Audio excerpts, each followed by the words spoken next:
नमस्कार, जय हिंद, जय भारत। मैं अभिषेक और आप देख रहे हैं हमारा YouTube channel Rudra IAS academy.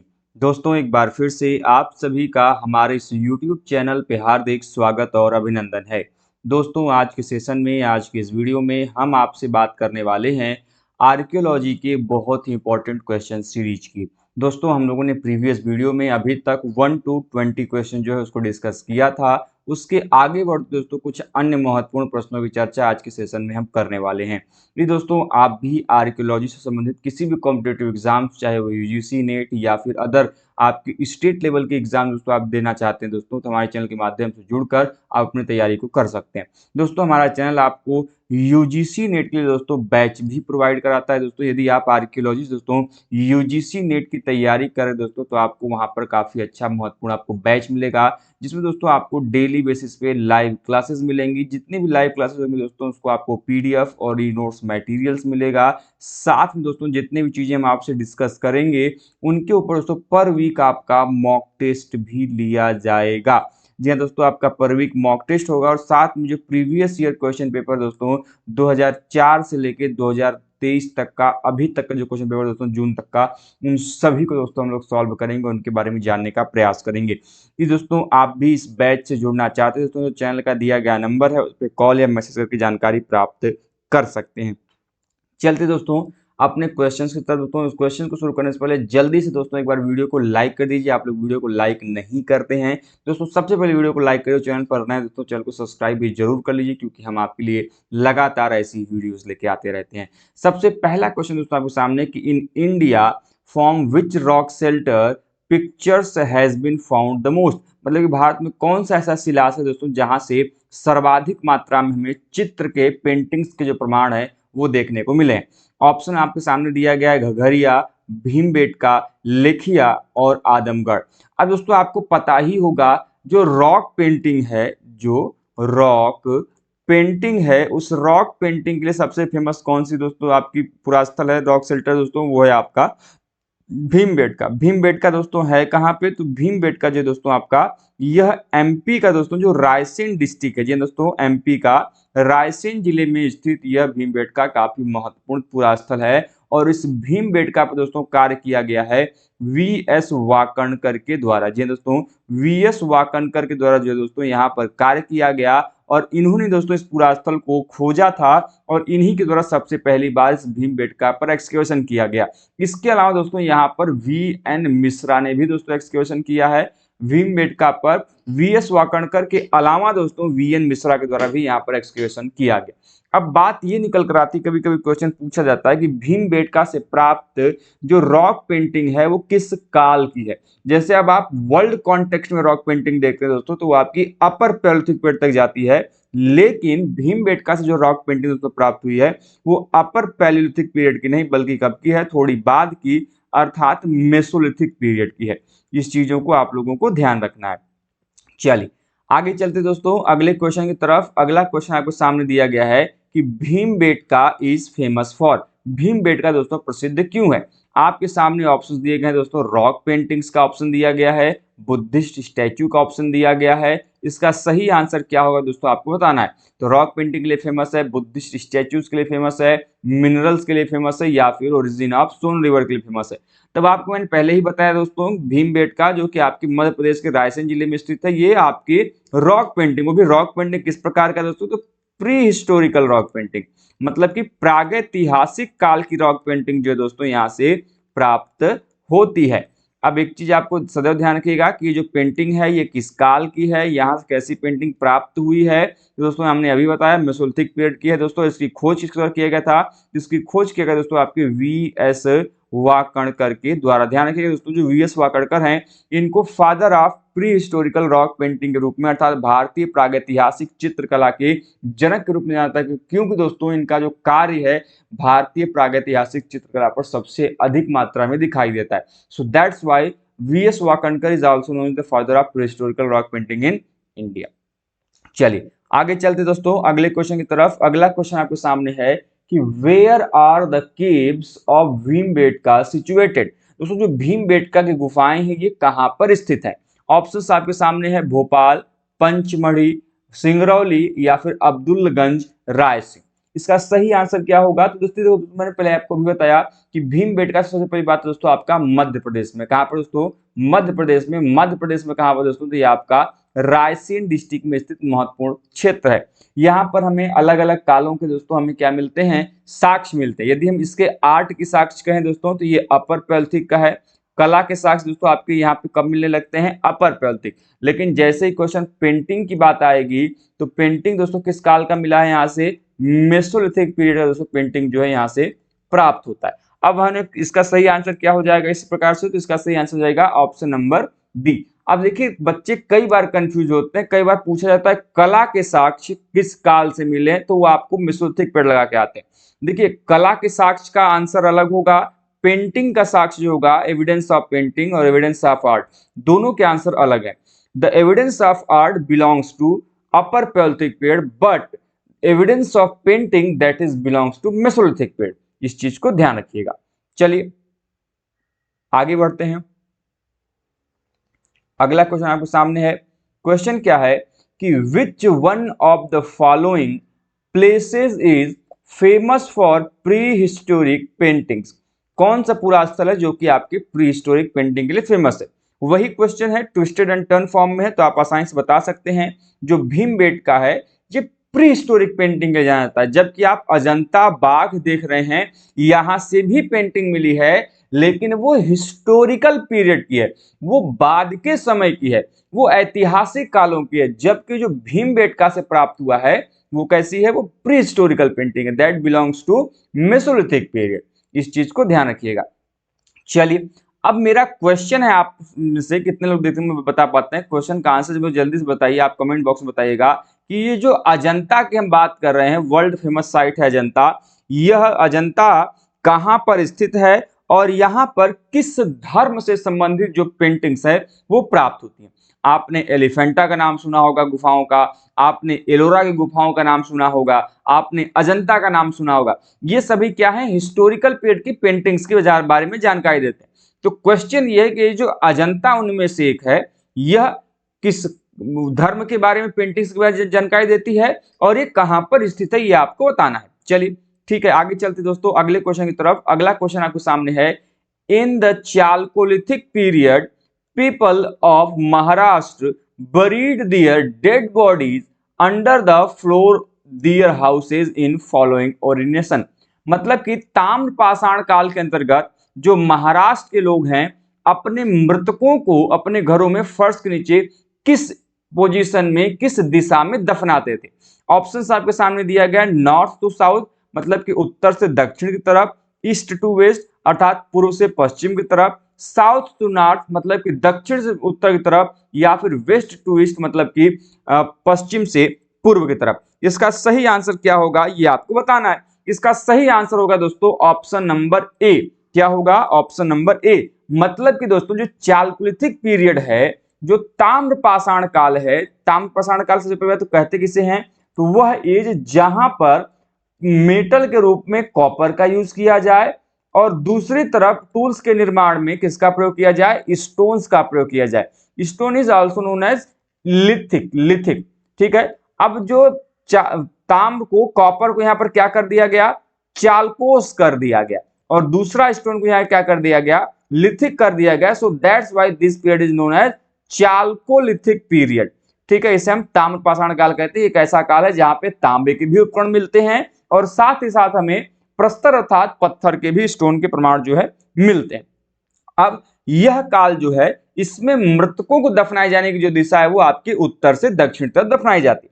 अब एक क्वेश्चन आपके दिमाग में आना चाहिए जब भी ये क्वेश्चन आपके आए कि ठीक है मृतकों को तो ये दफना रहे, लेकिन पहली बार मृतकों को दफनाने की जो प्रथा है यह किसके द्वारा शुरू किया गया? ये जो बरियल सिस्टम है, जो सवाधान की पद्धति है, यह किसके द्वारा स्टार्ट किया गया? ये क्वेश्चन आपके एग्जाम में आता है। तो ये जो सवाधान की पद्धति की हम चर्चा कर रहे हैं, that burial system is belongs to Neanderthal man.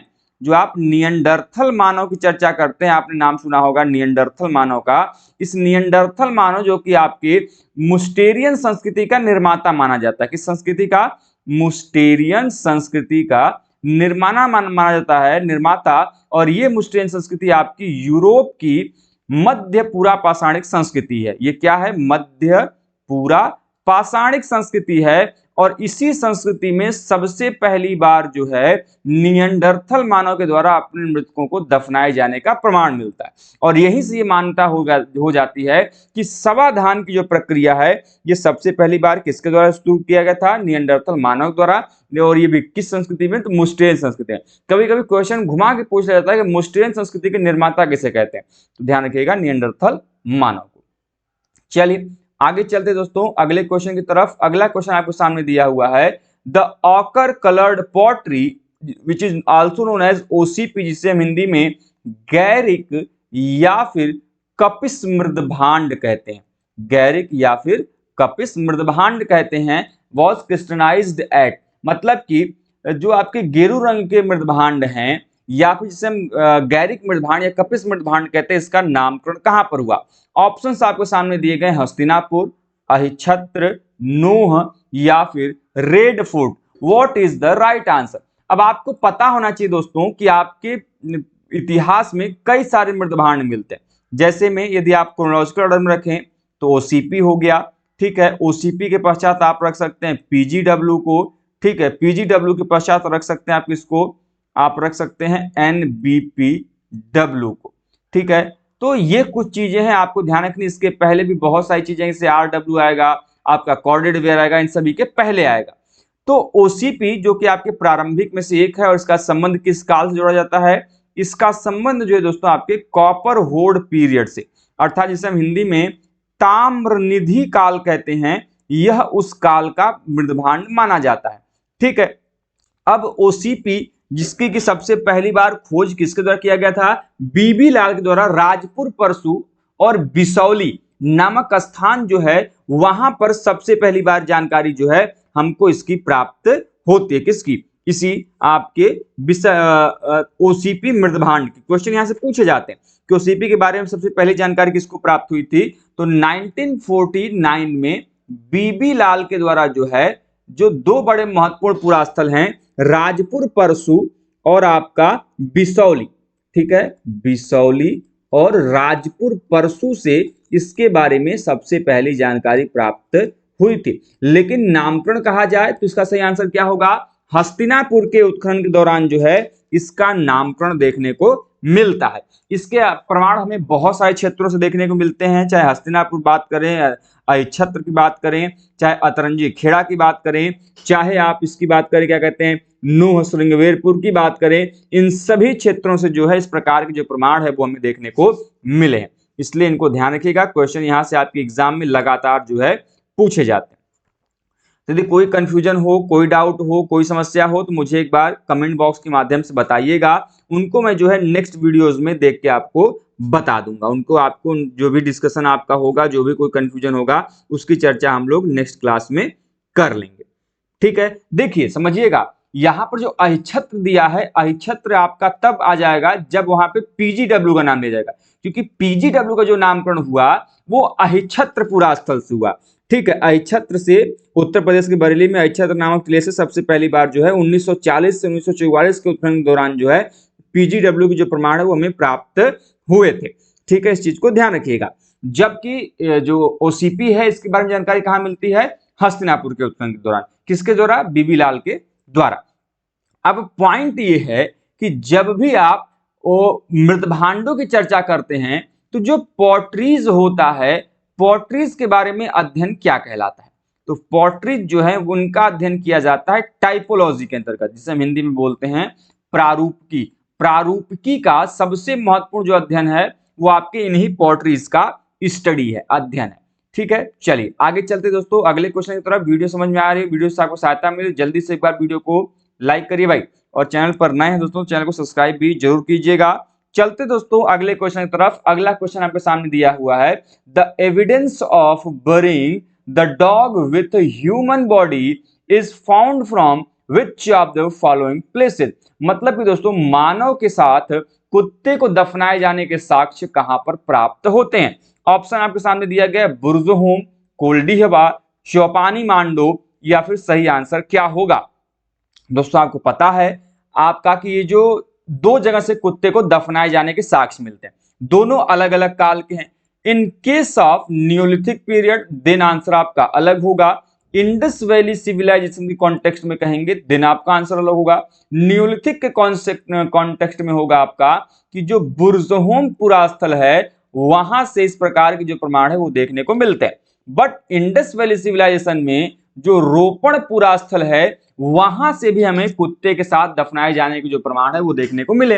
लेकिन यहां पर कोई भी चीज मेंशन नहीं किया गया है, न न्यूलिथिक न इंडस वैली सिविलाइजेशन, ना ही साथ में बात किया गया है कि कौन से पुरास्थल से प्राप्त है। तो यहां पर केवल बुर्जहोम का नाम दिया गया, रोपण नहीं, इसलिए सही आंसर क्या हो जाएगा, बुर्जहोम। अब क्वेश्चन आपके एग्जाम में बुर्जहोम गुफकराल जो कि कहां की साइट है, तो ये कश्मीर में स्थित महत्वपूर्ण नियोलिथिक साइट के रूप में जानी जाती है। बुर्जहोम जहां से इस प्रकार का प्रमाण हमें देखने को मिल रहा है, कई बार यहां से क्वेश्चन बनता है कि इसकी खोज किसके द्वारा किया गया, इसका उत्खनन किसके द्वारा किया गया। ये क्वेश्चन लगातार आपके एग्जाम में जो है यहां से बनता आता है। यदि आप में से किसी को ध्यान में है तो वो बता सकते हैं, भाई बताइए बुर्जहोम जो पुरास्थल है इसका उत्खनन किसके द्वारा किया गया। कई बार जो क्वेश्चन है ये आपके एग्जाम में पूछा जाता है। दो बड़े महत्वपूर्ण पुरास्थल है, बुर्जहोम है और दूसरा है आपका गुफकराल। तो दोनों क्वेश्चन आपके एग्जाम में पूछा जाता है। देखिए 1935 में de Terra and TT Paterson ने जब यल कैम्ब्रिज अभियान दल भारत आया था तो उसी के दौरान बुर्जहोम की जो खोज है वो की गई थी। और इसी बुर्जहोम की खोज जो है बाद में यहाँ पर भारतीय पुरातत्व सर्वेक्षण विभाग की तरफ से 1959 से लेके 1959 से लेके 1964 के बीच में दो फेज चला था। 1959 से 1960 चला था पहला, दूसरा 1963 से 1964 के बीच में चला था। और यहां पर उत्खनन किया गया था टी.एन. खजांची के द्वारा। ठीक है, टी.एन. खजांची ने यहां पर एक्सकवेशन का कार्य किया था।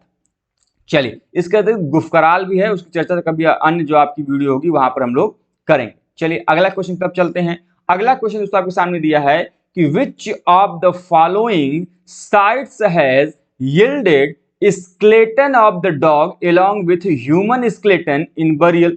देखिए वही चीजें हैं कि निम्नलिखित में से किस स्थल से दफन में मानव कंकाल के साथ कुत्ते को दफनाए जाने के प्रमाण। तो मैंने अभी बताया कि जो बुर्जहोम पुरास्थल है वहां से इस प्रकार के जो प्रमाण है वो हमें देखने को मिलते हैं, जो कि क्या है, एक नियोलिथिक साइट। इसके अलावा ब्रह्मगिरी दिया हुआ है। ब्रह्मगिरी के एक्सकेवेटर का नाम कई बार आपके एग्जाम में पूछा जाता है। ध्यान है दोस्तों, इनके उत्खननकर्ता का नाम कई बार एग्जाम में पूछा गया है और इनके उत्खननकर्ता का नाम दोस्तों आपका मार्टिमर व्हीलर। ये वही मार्टिमर व्हीलर है दोस्तों जिनके द्वारा भारतीय पुरातत्व में दो बड़े महत्वपूर्ण चीज दिया गया, एक स्तरीकरण का सिद्धांत और दूसरा दिया गया वैज्ञानिक उत्खनन का सिद्धांत। कई बार क्वेश्चन पूछा जाता है कि who propounded the theory of stratigraphy in Indian archaeology. तो चाहे वैज्ञानिक उत्खनन की बात करें, चाहे हम उत्खनन की बात करें के साथ साथ स्तरीकरण की बात करें, both are given by Mortimer Wheeler. लेकिन एक चीज ध्यान रखिएगा कि ये स्तरीकरण का जो सिद्धांत है ये विश्व के परिप्रेक्ष्य में मार्टिमर व्हीलर ने नहीं बल्कि किसने दिया था, पिट रिवर्स ने दिया था। और सबसे इंपॉर्टेंट चीज कि स्तरीकरण का सिद्धांत आर्कियोलॉजी का है ही नहीं, इसे हमने एडॉप्ट किया है, बोरो किया है कहां से, जियोलॉजी से। Actually the concept of geology, the concept of stratigraphy is derived from the geological concept of stratigraphy.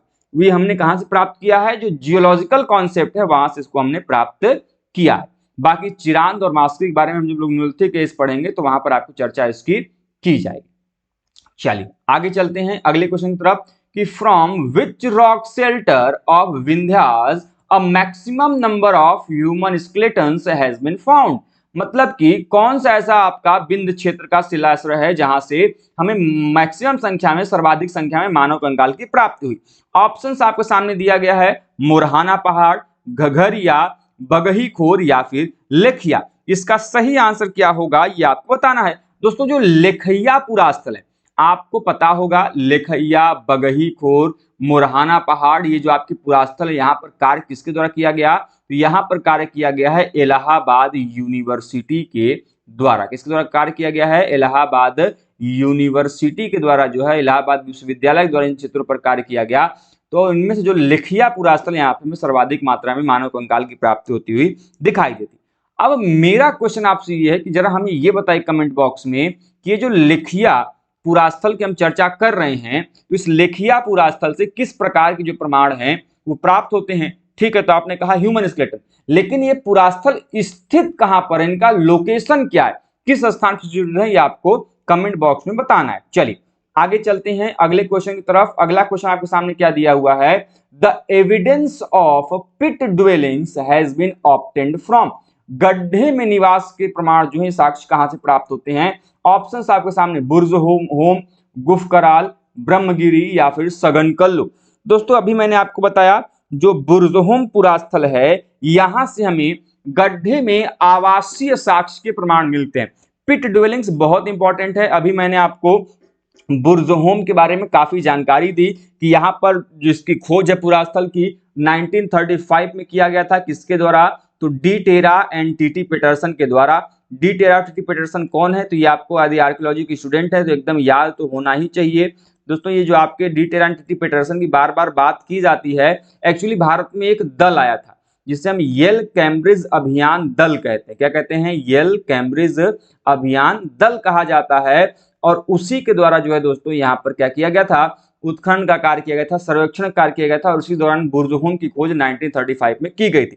और यहाँ पर बाद में एएसआई की तरफ से जो उत्खनन का कार्य किया गया वह किया गया टी.एन. खजांची के द्वारा, और टी.एन. खजांची ने यहाँ पर 2 सत्रों में 1959 से 1960 के बीच में और 1963 से 1964 के बीच में जो है यहाँ पर उत्खनन का कार्य किया था। ठीक है, अब यहां से जब गुफकराल के साथ साथ जो बुर्जहोम का उत्खनन किया गया, तो यहां से 3 कालों की जानकारी मिलती है। पहला नवपाषाण काल का, न्यूलिथिक फेज का, दूसरा मेगालिथिक पीरियड का अर्थात आपके जो महापाषाण काल है, और तीसरा आपके हिस्टोरिकल पीरियड का। 3 कालों की जो जानकारी यहां से प्राप्त होती है, न्यूलिथिक पीरियड, ठीक है, मेगालिथिक पीरियड एंड आपका हिस्टोरिकल पीरियड, 3 कालों की जो जानकारी यहां से हमें दिखाई देती है। चलिए आगे चलते हैं अगले क्वेश्चन की तरफ। अगला क्वेश्चन है कि where is the national human museum situated, राष्ट्रीय मानव संग्रहालय दोस्तों ये कहां पर स्थित है, ये आपको बताना है। बहुत सिंपल सा क्वेश्चन है, कई बार आपके एग्जाम में आया हो दोस्तों। मध्य प्रदेश का जो भोपाल क्षेत्र है, भोपाल आपका जो राजधानी दोस्तों, वहां पर हमें क्या मिलता है, आपके जो नेशनल ह्यूमन म्यूजियम है, राष्ट्रीय मानव संग्रहालय है, उसके प्रमाण दोस्तों दिखाई देते हैं, और ये वहीं पर स्थित आपका महत्वपूर्ण क्षेत्र है। चलिए आज के इस सेशन के अंतिम प्रश्न की तरफ चलते हैं दोस्तों। ये आज का इस सेशन का अंतिम प्रश्न है कि which of these departments ministries deals with archaeological survey of India as an accessory office, मतलब कि दोस्तों इनमें से कौन सा विभाग या मंत्रालय एक सहायक कार्यालय के रूप में भारतीय पुरातत्व सर्वेक्षण से संबंधित है। Option culture ministry, tourism ministry, culture ministry हो गया, ठीक है, टूरिज्म मिनिस्ट्री हो गया, साइंस एंड टेक्नोलॉजिकल मिनिस्ट्री हो गया, human resource and development ministry हो गया। What is the right answer, सही उत्तर क्या होगा ये आपको बताना है दोस्तों। आपको पता है जो कल्चर मिनिस्ट्री है, सांस्कृतिक मंत्रालय जो है दोस्तों, यह आप किससे एसोसिएटेड है, भारतीय पुरातत्व सर्वेक्षण विभाग किससे एसोसिएटेड है, और सभी कार्य इसी के अंतर्गत अधीन आती है। दोस्तों इस प्रकार से हम लोगों ने आज के सेशन में कुछ महत्वपूर्ण प्रश्नों की चर्चा की। बात दोस्तों अंतिम में हो रही थी एएसआई की। आपको पता होगा दोस्तों 1861 में सबसे पहली बार एएसआई का गठन किया गया, और 1871 में सबसे पहली बार अलेक्जेंडर कनिंघम के द्वारा जो दोस्तों इसको क्या किया गया था, इसके प्रथम डायरेक्टर जनरल ये बने थे। ठीक है, इस चीज को ध्यान रखिएगा। एएसआई के बारे में हमने डिटेल में बैच में आप लोगों को पढ़ा रखा है, यहाँ से क्वेश्चंस बनते हैं एएसआई को लेकर, तो हम उसकी चर्चा फर्दर वहां पे डिस्कस करेंगे। तो मिलते हैं दोस्तों नेक्स्ट क्लास में ऐसे इंपॉर्टेंट वीडियोस के साथ। तब तक के दोस्तों स्वस्थ रहें, मस्त रहें। जय हिंद, जय भारत, हर हर महादेव।